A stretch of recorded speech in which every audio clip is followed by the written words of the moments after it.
दूर भागेंगे मुसलमानों से, उनसे आप सब्जी नहीं खरीदेंगे।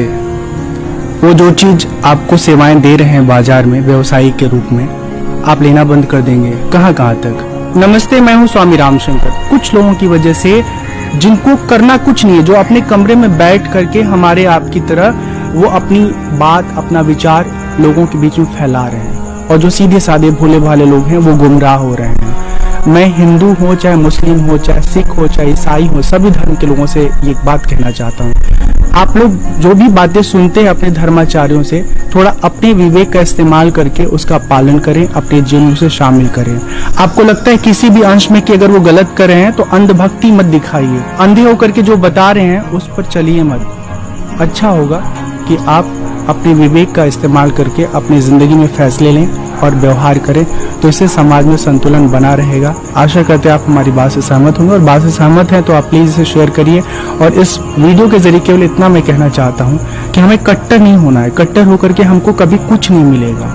हमारी जिंदगी में बहुत सारे ऐसे लोग हैं जिनका योगदान रहा है। कभी आप याद करिए उन लोगों को कि जब आप स्कूल में जाके पढ़ रहे थे तो कई सारे हिंदू मास्टरों में आपको मुस्लिम मास्टर भी आपको शिक्षित किए हैं, तो उनका आपके जीवन पर, हमारे जीवन पर ऋण है। ऐसे तमाम लोग हमारे जीवन के आसपास हैं। जैसे मैं एक छोटी सी बात बताऊं, पिछले दिनों हम बैग बनवाने के लिए एक दुकान पर गए।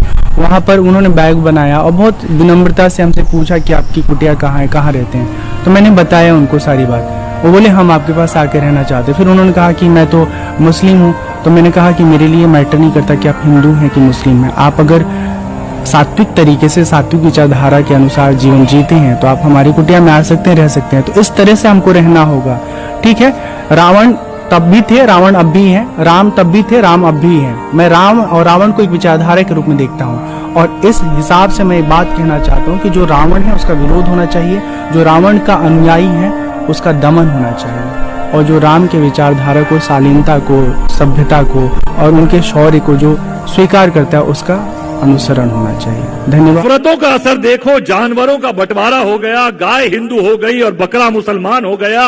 ये पेड़, ये पत्ते, ये शाखें भी परेशान हो जाएं अगर परिंदे भी हिंदू और मुसलमान हो जाएं। सूखे मेवे भी ये देखकर हैरान हो गए, न जाने कब नारियल हिंदू और खजूर मुसलमान हो गए। जिस तरह से धर्म, मजहब के नाम पे हम रंगों को भी बांटते जा रहे हैं, जिस तरह से धर्म, मजहब के नाम पे हम रंगों को भी बांटते जा रहे हैं कि हरा मुसलमान का है और लाल हिंदू का रंग है, तो वो दिन दूर नहीं जब सारी की सारी हरी सब्जियां मुसलमानों की हो जाएंगी और हिंदुओं के हिस्से बस टमाटर और गाजर ही आएंगे।